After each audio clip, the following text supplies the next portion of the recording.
আসসালামু আলাইকুম বন্ধুরা, আজ আমি আপনাদের রান্না করে দেখাবো চাইনিজ পুঁটি মাছটাকে আমি কেটে ধুয়ে পরিষ্কার করে লবণ আর হলুদ মাখিয়ে নিচ্ছি ভাজার জন্য। লবণ হলুদ মাখিয়ে নিলাম। এবার কড়াইতে দিয়ে দিলাম তেল দিয়ে আমি মাছগুলোকে একে একে দিয়ে দিচ্ছি কড়াইয়ের ভিতর। দিয়ে আমি মাছটাকে ভালো করে ভেজে নেব।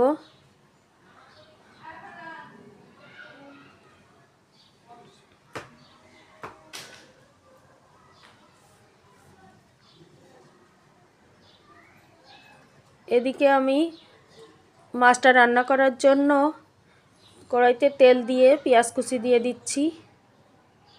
আমি অল্প করে তেল দিয়েছি কারণ মাছ ভাজার তেলটা থাকবে, তখন দিয়ে দেব। আমি নেড়ে চেড়ে ভেজে নিচ্ছি পেঁয়াজ কুচিটাকে। এই যে আমি কড়াই থেকে মাছ ভাজার তেলটা ঢেলে দিলাম, দিয়ে আমি নেড়ে চেড়ে পেঁয়াজ কুচিটাকে ভালো করে ভেজে নিচ্ছি। আমার পেঁয়াজটা ভাজা হয়ে গেছে, দিয়ে দিলাম একটু পানি মশলা কষানোর জন্য।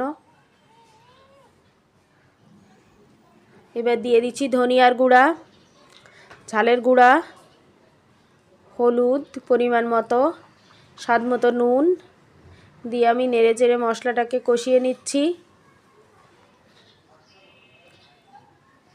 মশলাটা কষানো হয়নি, তার ভিতরে আমি দিয়ে দিলাম টমেটোটা নিয়ে নেড়ে চেড়ে আমি ভালো করে মশলাটা কষিয়ে নিয়েছি। এবার এর ভিতর একে একে মাছগুলো দিয়ে দিচ্ছি। মাছগুলো দিয়ে আমি একটু উল্টে দিচ্ছি, মশলাটা যাতে মাছের গার সঙ্গে ভালো করে লেগে যায়। দিয়ে নেড়েচেড়ে দিয়ে দিচ্ছি আমি একটু পানি মাছটাকে জাল করে নেওয়ার জন্য।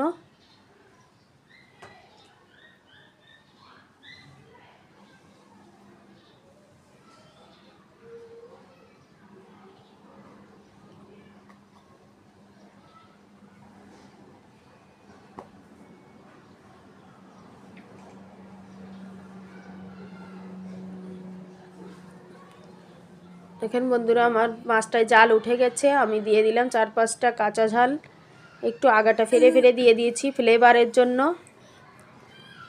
আমার মাছটা হয়ে গেছে, আমি পরিবেশন করে নিয়েছি। আজ এই পর্যন্তই। আল্লাহ হাফেজ।